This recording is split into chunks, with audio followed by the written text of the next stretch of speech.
In April 1775, a British ship cuts through the cold Atlantic, carrying what London hopes is a final lifeline to peace. Inside its hold is Lord North's conciliatory resolution, Parliament's last attempt to calm the crisis in the American colonies. It promises relief, but only on Britain's terms. The voyage will take 6 long weeks. History does not wait. By the time the resolution reaches American shores, musket fire has already cracked the dawn at Lexington and Concord. Blood has been spilled. The point of no return has been crossed. What arrives as an olive branch lands in a world already at war. Colonial assemblies and the Continental Congress receive Lord North's proposal with open defiance. Its language concedes nothing on Parliament's claimed right to tax the colonies, and that alone makes it unacceptable. To many Americans, it feels like an insult delivered too late to matter. Congress responds with its own declaration, drafted by Benjamin Franklin, Thomas Jefferson, John Adams, and Richard Henry Lee. It is not a plea, but an indictment. A detailed list of injuries and abuses fills the document: the coercive acts, the Quebec Act, admiralty courts, troops quartered among civilians. Each grievance underscores the same conclusion: reconciliation is slipping away. As negotiations collapse, the conflict moves rapidly toward catastrophe.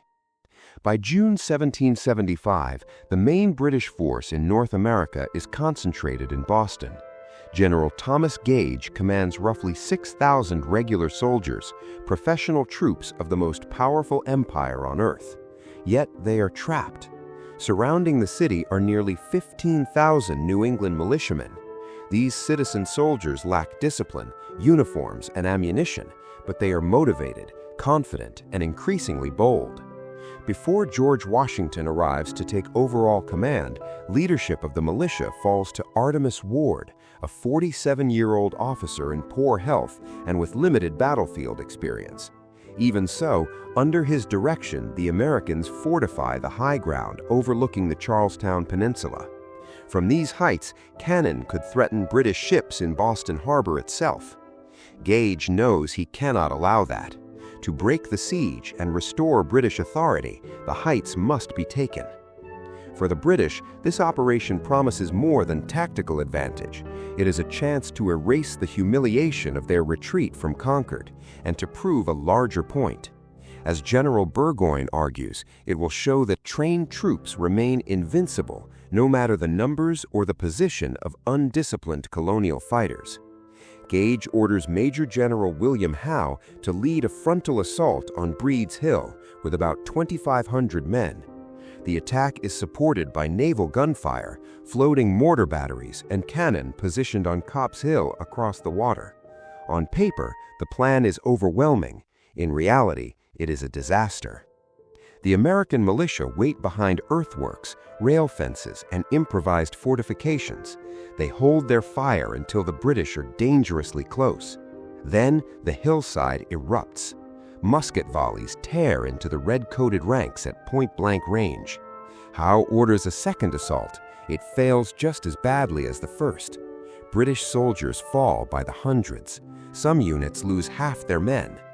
Led by officers like John Stark, James Reed, and Joseph Warren, the Americans refuse to break.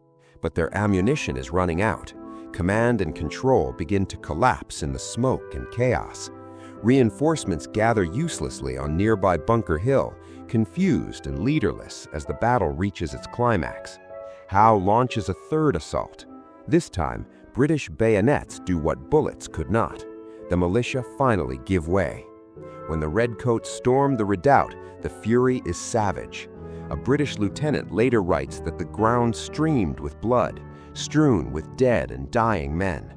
Soldiers stabbed some and crushed the skulls of others. It is slaughter at arm's length. The British take the heights, but victory tastes bitter. They are too shattered to exploit their success. In what history remembers as the Battle of Bunker Hill, British losses exceed 1,000 killed and wounded. American casualties are around 450, including Joseph Warren, president of the Massachusetts Provincial Congress, who chose to fight as a private and died in the final assault. Though technically a defeat, the battle electrifies the Patriot cause. The militia have stood against Britain's best and nearly broken them. For the British, it is a brutal lesson. As General Henry Clinton later remarks, a few more victories like this would have ended British rule in America altogether. The consequences ripple outward. That summer, British authority across the 13 colonies begins to collapse. Royal governors flee North Carolina, South Carolina, Virginia, New York, and New Hampshire. Others resign outright. In Connecticut, Governor Jonathan Trumbull openly sides with the Patriots. Only in New Jersey and Georgia do royal governors retain even limited control. Outside Boston, British military presence is thin to the point of absurdity. Ethan Allen and his Green Mountain Boys expose this weakness when they storm Fort Ticonderoga, defended by just 48 British soldiers. The fortress falls without a shot fired. 59 heavy cannon are seized, weapons that will soon prove decisive.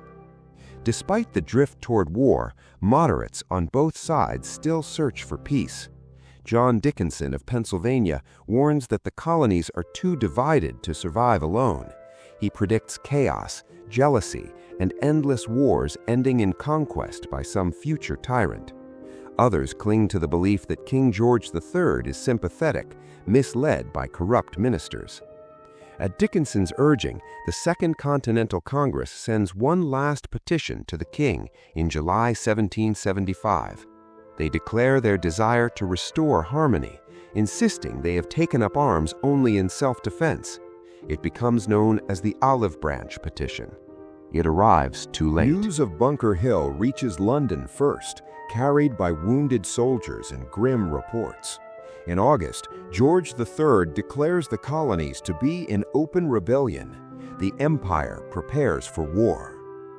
On July 2, 1775, George Washington arrives outside Boston to assume command of what is now called the Continental Army. Until recently, he had lived quietly as a Virginia planter, but his experience in the French and Indian War surpasses that of nearly any American officer. Wealth, stature, and bearing give him natural authority. Observers note his calm, commanding presence. What he finds is chaos. The army lacks muskets, powder, cannon, uniforms, and discipline. Camps are disorganized, sanitation is poor, and officers fraternize freely with their men. Soldiers come and go at will. Washington is alarmed, but he does not hesitate. He imposes structure immediately. Officers are marked with sashes and insignia. Strict punishments are introduced for desertion and disorder. Swearing is banned. Most crucially, Washington orders mass inoculation against smallpox, a decision that likely saves the army from destruction. Around him gathers a diverse group of generals. Nathanael Greene, thoughtful and self-taught, becomes Washington's most trusted commander. Charles Lee, experienced but arrogant, serves as second in command. Israel Putnam, gruff and fearless, brings battlefield credibility. John Sullivan is aggressive and ambitious. Horatio Gates is capable but quietly resentful of Washington's authority. They must forge unity from men whose loyalty runs first to their own colonies. Washington's greatest fear remains gunpowder. At one point, supplies are so low that each soldier could fire fewer than 10 rounds. While the Americans struggle, the British suffer too. Smallpox ravages Boston. Supply lines stretch thousands of miles across the Atlantic, vulnerable to American privateers and a fledgling navy. Food shortages become severe. General Gage is recalled, replaced by William Howe, but circumstances leave him little room to act. In Virginia, the conflict takes a darker turn. Governor Lord Dunmore, isolated in Norfolk, seeks to break the rebellion by exploiting its deepest fear.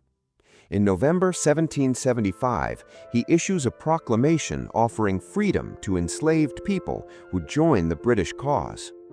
The response is explosive. To white Southern patriots, it threatens social collapse. Within weeks, hundreds of enslaved men and women flee to British lines. More will follow. The proclamation transforms Southern elites into implacable enemies of Britain. Unable to hold Norfolk, Dunmore withdraws. On New Year's Day, 1776, the city burns. Each side blames the other. That winter, misery grips the American camp outside Boston. Soldiers lack firewood and food. Many eat raw rations. Trees are stripped for miles. Suffering is constant. Yet at sea, privateers score successes, capturing vital supplies, including thousands of muskets. As 1775 ends, Washington faces disaster. Enlistments expire. Men leave in droves, taking experience and equipment with them. By January 1776, fewer than 9,000 remain. Then word arrives from London. The king has condemned the American cause outright and promised overwhelming force. Any hope of reconciliation dies. For many, this is the final betrayal. Independence, once unthinkable, now feels inevitable. The war for America's future has truly begun.